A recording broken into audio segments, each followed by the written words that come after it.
আচ্ছা, এই যে আমাদের মেন যে পয়েন্টগুলো আছে, আশা, অঙ্গনারী ও অস্থায়ী কর্মীদের বেতন বৃদ্ধি। আশা কর্মীদের ৫,০০০ টাকা বেতন বৃদ্ধি করা হয়েছে ইনস্ট্যান্ট, অর্থাৎ এখন থেকেই কার্যকর। অঙ্গনারী কর্মী যারা আইসিডিএস আছেন তাদেরও ৫,০০০ টাকা বেতন বৃদ্ধি করা হয়েছে ইনস্ট্যান্ট বা তৎক্ষণাৎ। নমস্কার।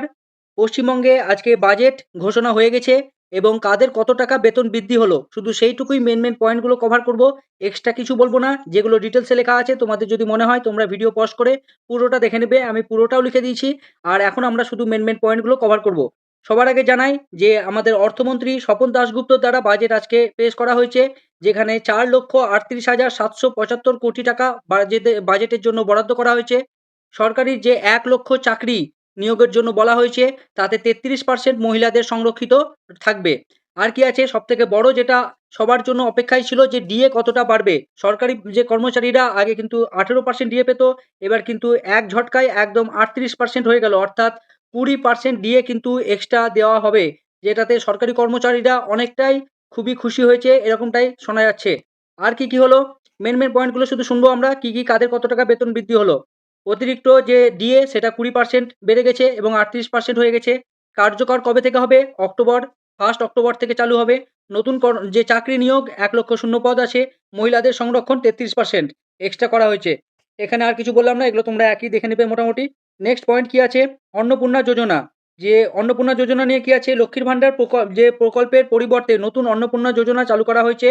মোট বাজেটের বরাদ্দ ৩৬,০০০ কোটি টাকা। ভাতা বৃদ্ধি, যে যোগ্য সুবিধাভোগী মহিলারা প্রতি মাসে ৩,০০০ টাকা পাবেন। মহিলা ক্ষমতায়ন, দরিদ্র ও মধ্যবিত্ত যে নারীদের আর্থিক স্বাবলম্বিতা যে বৃদ্ধি, সেগুলো সবটাই হবে। এর যে সেকেন্ড কিস্তি বা নেক্সট যে কে টাকা ঢুকবে সেটা হচ্ছে ১লা জুলাই। 1 জুলাইতে কিন্তু আবার নেক্সট টাকা ঢুকবে এরকমটাই শোনা গেল। আর কি আছে? যে ভরসা, যে কর্মসাথী ও অন্যান্য সামাজিক সুরক্ষা, এই নিয়ে কি আছে? যে ভরসা কর্মসাথী বেকার যুবকদের প্রতি মাসে ৩,০০০ টাকার ভাতা দেওয়া হবে। যারা গ্র্যাজুয়েশন, বারবারে বলছি, যারা গ্র্যাজুয়েট তাদের কিন্তু ৩,০০০ টাকা, আর বাকি যারা গ্র্যাজুয়েট না তাদের কিন্তু ২,০০০ টাকা এক্সট্রা দেওয়া হবে এরকমটাই শোনা যাচ্ছে। বা বিনামূল্যে যে বাস যে পরিষেবা, সেটা কিন্তু তার জন্য ৫৫০ কোটি টাকা বরাদ্দ হয়েছে। আর এগুলো মেন আর কিছু নাই সেরকম। স্বাস্থ্য ও পরিবার যে কল্যাণ দপ্তর, সেখানে দেখি বাজেটের বরাদ্দ প্রায় ২২,৩৩৮ কোটি টাকা। নতুন মেডিকেল যে কলেজ সেগুলো তৈরি হবে এইসব জায়গাতে। উত্তরবঙ্গের জন্য যে বিশেষ উপহার, এইমস কলেজ তৈরি হতে চলেছে, হাসপাতাল তৈরি হতে চলেছে, মেডিকেল যে আসন বৃদ্ধি হতে চলেছে, চিকিৎসা সহায়তার সুবিধা মিলবে অনেকটাই। আর কি আছে? শিক্ষা ও উচ্চশিক্ষা। এতে দেখা যাচ্ছে যে মিড ডে মিল সে সংস্কার, তাতে আরও ১০ টাকা করে প্রত্যেকটা প্লেট অনুযায়ী বাড়ানো হয়েছে। শিক্ষার্থীদের জন্য আর্থিক অনুদান ৩০,০০০ টাকা আর্থিক সহায়তা প্রদান করা হয়েছে। এককালীন ৫০,০০০ টাকা অনুদান দেওয়া হবে। তোমরা ডিটেইলসটা এখান থেকে পড়ে নেবে। উচ্চশিক্ষা ও নতুন ক্যাম্পাসের জন্য বিভিন্ন রকমের প্রকল্প নেওয়া হয়েছে। মেন আর কি আছে? কৃষি ও গ্রামীণ যে কর্মসংস্থান পরিকল্পনা, তার জন্য এই সবগুলো করা হয়েছে। ১৪,০০০ কোটি টাকা বরাদ্দ করা হয়েছে। ডিটেইলসে তোমরা দেখতে হবে। ১০০ দিনের কাজ বাড়িয়ে ১২৫ দিন করা হয়েছে। পিএম আবাস যোজনার যে বাড়ি ও রাজ্য অতিরিক্ত ২৫ লক্ষ সুবিধাভোগী পরিবারকে কিন্তু পিএম আবাস জন্য যে অধীনে নতুন বাড়ি তৈরি করে দেওয়া হবে এরকমটাই শোনা যাচ্ছে। আর কি হয়েছে?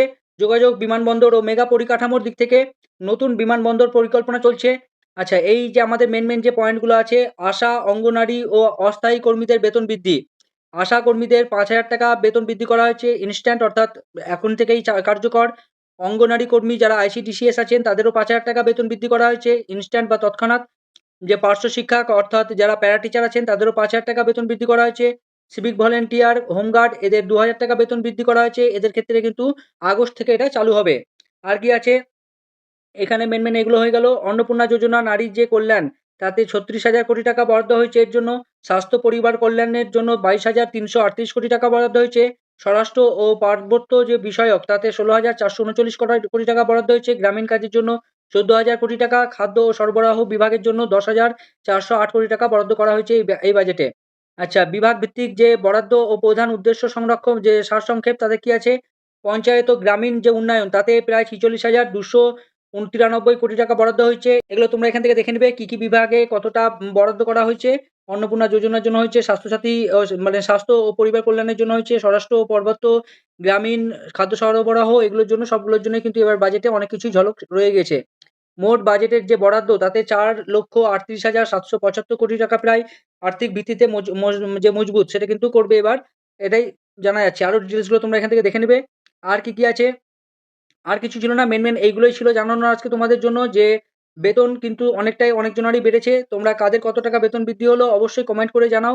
ভিডিও ভালো লাগলে অবশ্যই লাইক করে দাও। চ্যানেলে নতুন এসে থাকলে সাবস্ক্রাইব করে দিও। দেখা হচ্ছে পরের ভিডিওতে। ধন্যবাদ।